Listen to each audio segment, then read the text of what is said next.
Hey, it's Adam with ROAS Media, and today we're taking a look at Budget Heating and Air Conditioning. They're a retailer, online retailer for HVAC equipment, so you can buy your HVAC equipment online. So, the keyword today is Mitsubishi ductless installer. So they're advertising in the SERPs for that keyword. So request a quote here. And the landing page you land on is their category page for their ductless sales. So to start, we would take a look at to make sure they installed things. They're in Florida, so they're advertising in California today. And I'm not entirely sure if they install anything. So this is for an installer keyword in California. You can see at the bottom here we're Huntington Beach, California. And they're advertising for installers.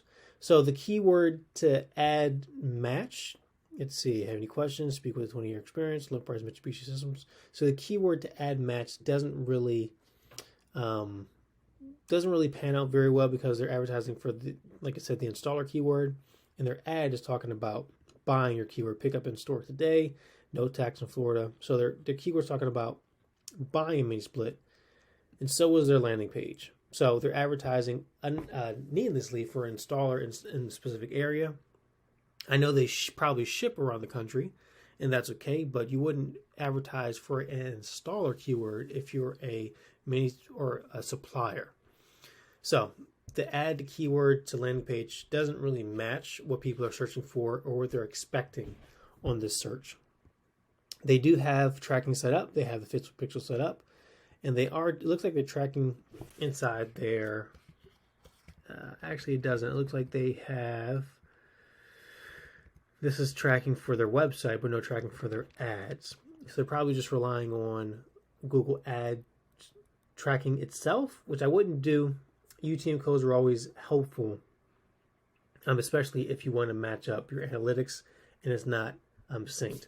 Google Ads is a decent job tracking. They usually miss about 30% of what you're supposed to be tracking. So having specific tracking built around your Google Ads is definitely helpful.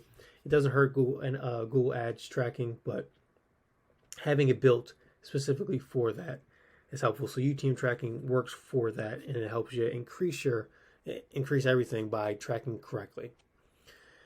So UTM tracking is what we recommend, and then keyword pruning. You don't want to be installing, or you don't want to be if someone's looking for an installer, you don't want to be selling them mini split equipment and then they said they go for an installer again. So again, keyword pruning is one of the bigger things you can do in your ads account. It can take you, so we had a contractor back in September. It took them from spending $2,500 to getting $89,000 in sales, just because over the years we've been honing down their keywords so much that they don't spend any money needlessly. So they only spend money on the keywords that are converting. And that takes a decent amount of time to do, but over time, it can double, triple, quadruple the amount of sales you're getting from your ads account because you're only spending money on keywords that actually convert for you. Also, they could be using a landing page. So if they were actually advertising for Mitsubishi ductless systems, I wouldn't show all the systems you have. I'd show the Mitsubishi ones specifically. It looks like you only have Mitsubishi here, but your page is talking about Daikin, Gree, Diamond Air. So I would get rid of all that. Create a landing page specific to the advertising you're doing. Get rid of the header, get rid of the menu bar. Not the header, get rid of the menu bar on the side and the top. Get rid of all the outbound links everywhere. So all these things are distractions for people when they go to a website. You want them to be able to click on one thing, like an ad, and then go to that page and do one thing. Either submit a lead form to you, give you a call, or whatever you want to do. But you want to focus on what they're there to do. And for them, the best thing that they could do is have a system builder of some kind, especially if they're selling things online. I helped build the website, took it from $0 to $150,000 a month. And so I know a thing or two about selling ductless systems online. It was a mini split specific website. And we would only have a system builder on the page we're advertising to. So if we're advertising for a specific product, we would send traffic to that product and get rid of the header. But if you're advertising for a general broad keyword like a mini split, installation costs, whatever it is, for a supplier of those systems, you would want to have people be able to filter down to the systems that they need, and having a system builder is one way to definitely do that. Get their information ahead of time, send them their quote information, and then remarket to them the system that they built. So, landing page built specifically around the advertising you're doing is abundantly helpful. Just building a landing page for the advertising you're doing now, not even built specific, like just what you're doing, can double your conversions literally overnight. So having one built is definitely helpful. Their Google homepage looks pretty good. I don't see them bidding on keywords that relate to them. So budget, heating, and air conditioning is something they should be bidding on. They should be showing up first for it. Other people are bidding on it because heating and air conditioning is a big keyword in our space. Budget is their name brand, so they should be bidding on something like that. But they're doing a good job with the Google homepage. You see some reviews here that could be pushed down. So I would get rid of that. But other than that, bidding on your keywords, your branded keywords is definitely helpful. Definitely one of the lower cost things you'll bid on. And it can bring you a ton of sales. Their Facebook page is okay. They're not updating it very frequently, once every couple months probably, from what it looks like. So October 8th is the last time they updated, then September, then May. So I'd update it more frequently, once a month, for especially a website like this. You're going to need to update it pretty frequently. Once every 2 weeks is what the cadence we usually do. Once a month is kind of pushing it. So updating it more frequently would definitely help you, especially when you're advertising on here. And since they are a retailer, we're going to suggest something specific to them.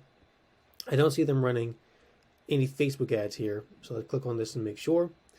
But something for retailers specifically is dynamic product remarketing. Now, anytime someone goes to your website and sees a product that they haven't bought, you can set it up however you want. But they go to Facebook and see that product again. So dynamic product remarketing shows them exactly what they were on your website for, and it helps you convert the people who are interested in buying from you but haven't bought from you yet. So it's definitely a good thing, and they're not doing it here. So it's definitely a good thing to do. All the retail websites should probably be doing that. You don't need that big of a budget either, especially if you don't have that much traffic. And for them, they probably have a decent amount because they have a lot of products. So they probably have, when you're running a site, I think we got up to about 500 people a day coming to the site for specific things.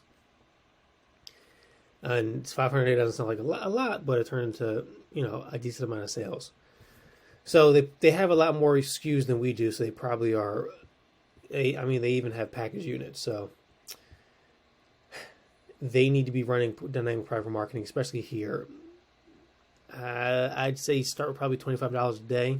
They could probably hit everybody who's come to your website, depending on if it's, So let's say you have traffic to about 1,000 people a day. $25 is where you want to start. 2,000 people a day, probably bumped it up to 35, and you can incrementally go up by $10 every 500 people or so. To hit everybody at least 2 or 3 times throughout the month on the products that they've been to your website for. So that can help you tremendously with your sales and get them up actually pretty high without that much investment. And for you're selling equipment, so I know your margins on Mitsubishi, you're probably running at 27, 28%. And selling a system for $100,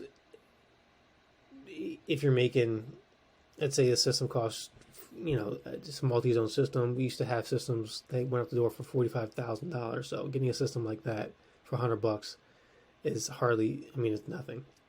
Even the single zone systems that you're selling for $900, you can get a system out the door. A system probably costs $400. Get out the door for $150, $200 more for shipping. $100 for a sale is definitely worth it. So dynamic product remarketing is totally helpful for a retail website. It's retail specific. So contractors can't really do dynamic product remarketing, but you can do dynamic service remarketing. And I like to do it a ton. So you have remarketing built around each service page. And so it's another step up. It doesn't happen automatically on Facebook because it takes a little setup. But we've been advertising on Facebook for quite a while. So finding different ways of doing it is definitely helpful. So dynamic product remarketing for retailers, dynamic service remarketing for service providers. Hopefully this helps. Hopefully you make more money. So we'll go through all the hopefully helpful tips again. 1, keyword matching for your ads. 2, ad matching to your landing pages. 3, building a landing page specific to the keywords you're advertising for. UTM tracking is number 4. And then for them, I would have something like something downloadable to get people email addresses so you can remarket to them later. 5, remarketing on Facebook, and for you specifically, dynamic product remarketing. But remarketing on Facebook is definitely helpful for anybody, especially if you're advertising for service. If you're advertising for services, you can get leads pretty cheaply, especially people going back to your website for dynamic service remarketing if you have a lot of traffic on your service pages. And for contractors specifically, I wouldn't have people go back to the website that they've seen. That works well if you have landing pages built for all your services, but most contractors don't. So what I would do is I would remarket to the people who've been to specific service pages with specific service ads, but I would have a lead form on Facebook so you can have people sign up directly through Facebook to get an estimate. So hopefully that helps. Hopefully make more money, and we'll talk to you soon.